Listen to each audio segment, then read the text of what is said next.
The Colonial Pipeline ransom was paid in Monero, an untraceable cryptocurrency designed for full privacy of transactions. Most of it, we got back, according to the Department of Justice. Then JBS, the world's largest meat packer, was held hostage. As that story unfolds, Russians are often considered the boogey men behind it all. No one knows for sure whether the hackers are government-directed or not. But one curious trend is happening in the world of high-tech thievery. Cryptocurrency is the Miami penthouse of offshore money launderers, the receptacle of the ill-gained cash. And concern that governments will crack down on crypto because of ransomware hacks and traditional tax evasion has a lot to do with the recent sell-off in Bitcoin, down around 40% in the last 2 weeks. Moreover, if it's new tech-related, foreign money wants it. But some of that money wasn't exactly earned the old-fashioned way, as that classic 1979 Smith Barney investment firm commercial once taught us. Cryptocurrency, blockchain projects soliciting investor capital, and even some traditional tech startup investing are becoming ways in which the wealthy are trying to take money out of places like Russia and China. Because of this, China's government warned in May that it intended to curb Bitcoin trading and mining. Some government officials believe that Bitcoin, or some other mainline cryptocurrency, will just replace government-backed fiat. Then there is the perennial issue of China not wanting its locals to take money out of the country. As it is dealing with a strong yuan and trying to keep it from going too low into the SIXS, and maybe even sub-6. China's Vice Premier Liu has said they needed to crack down on Bitcoin mining and trading to resolutely prevent the transmission of individual risks. Yeah, who believes that's the reason? The latest tech bull run is often compared to the dot-com boom of the early 90s. Crypto is twice that. After being a dud market for about 2 years, Bitcoin went from around $9,500 in May 2020 to over $60,000 this year. It has since crashed to around $40,600. Still, if one considers crypto part of this past year's tech bull market, consider all the money that has been pumped into it from wealthy investors just to get money out of the country where transparency is low and corruption levels are high. One Russian source who did not want to be quoted on the record said some investors buy into a crypto project knowing it is going to launch a token. They buy into these private placements which, in some cases, are used to boost the startup's value.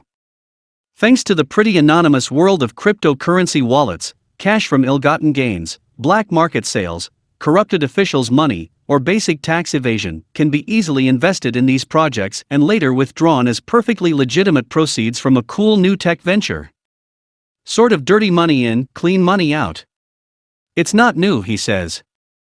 Chinese, Saudi and Russian money has long been involved, but the recent compliance initiatives like unexplained wealth orders in the UK and more scrutiny when it comes to real estate means the tech sector has gained traction as an alternative.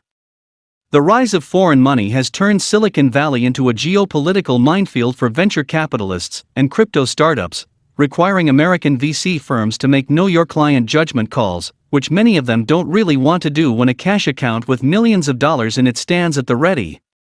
You thought you're in business. You're actually in politics, Mike Eisenberg, an early investor in WeWork, was quoted saying in Recode magazine back in 2019, as this issue starting popping up in the Valley. The entire Palo Alto area is crawling with Chinese, Saudi and Russian money. Washington routinely singles out Russia for cyber attacks. NBC News reported on May 10 that a Russian hacker group called DarkSide said they were the geniuses behind the shutdown of that gasoline pipeline that created 1970s-era gas lines in the Carolinas. Other reports named different cyber gang. President Biden said he had no evidence of any Russian foul play.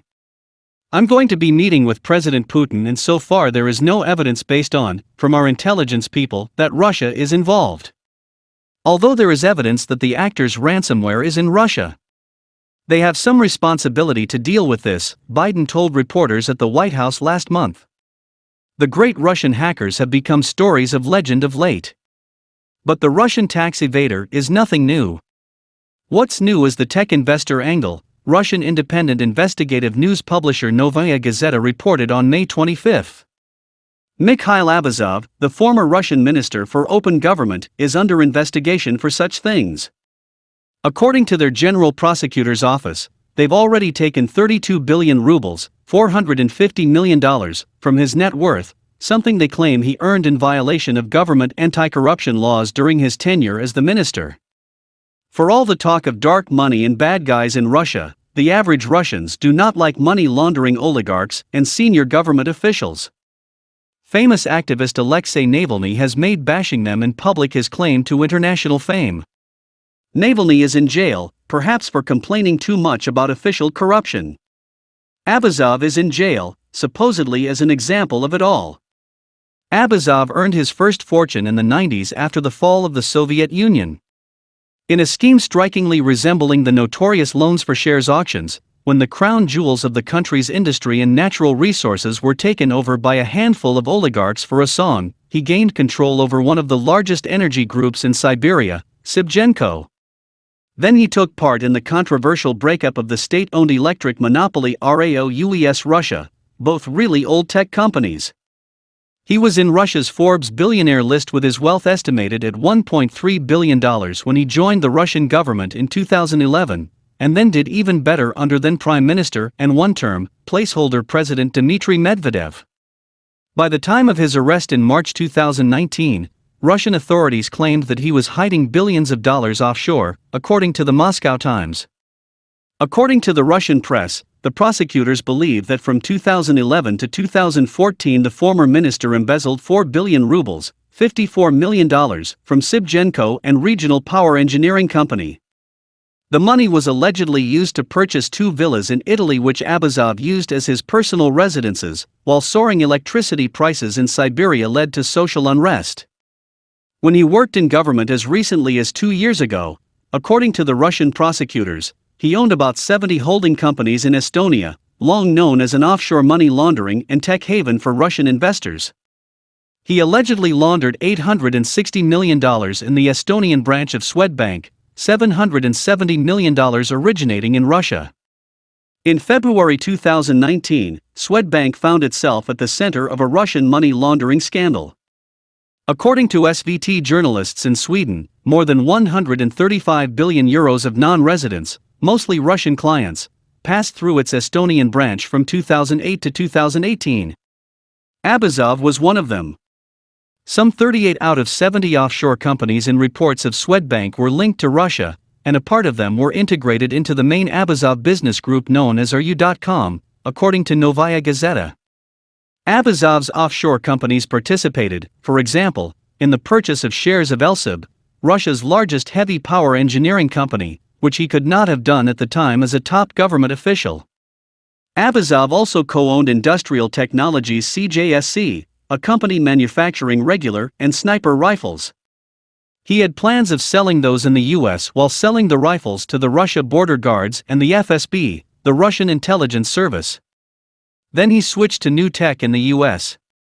Abazov began investing in American companies through the Bright Capital Fund, an under-the-radar Russian venture capital firm in Moscow.